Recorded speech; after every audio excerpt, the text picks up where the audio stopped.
won't be firing it. This is the m1grand. General Patton said this was the best battle instrument ever devised.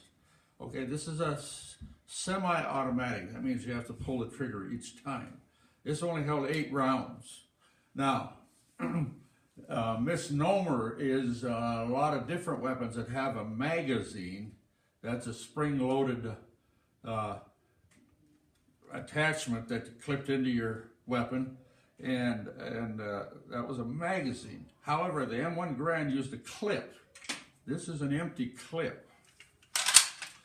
So I'm not going to insert these for safety reasons. This is a full clip, 8 rounds, and you notice a little bump on the side here. There's a little slot down in here. Anyhow, you would push this down in here. I'm not going to do it for safety reasons. You push that down in there, and there's a part of the weapon, a follower here, that would go on down, and then that would create pressure to spring it up when you're firing it for the next round. Okay, as you put this clip in here, you would push those down, and then this is a bolt here. You use your little finger, push that down, and then you would get your thumb out of the way, because you get an M1 thumb. That means you smash your thumb in the mechanism. And I don't want to do that. I don't want to do that very well. Well, I'm not going to do it, because I don't want to take a chance on what that is. It's kind of hard with an empty clip. Okay, here's a safety. And, okay.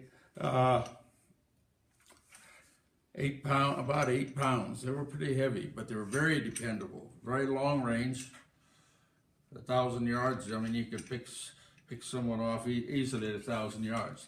Now, in the event you ran out of ammo or you were expecting a charge, sometimes the enemy would wait. When that clip, empty clip, your last round you fired that, the empty clip would spring out of there. It was a very audible sound. You could probably hear that from 50 feet away or so. Sometimes the enemy was that close and hidden in a trench.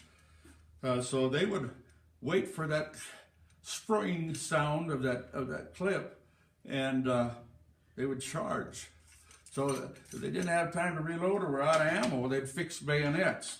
Now, there were several different types of bayonets. And this was the model of 1905. And these were reissued. Some of them had a little shorter blades.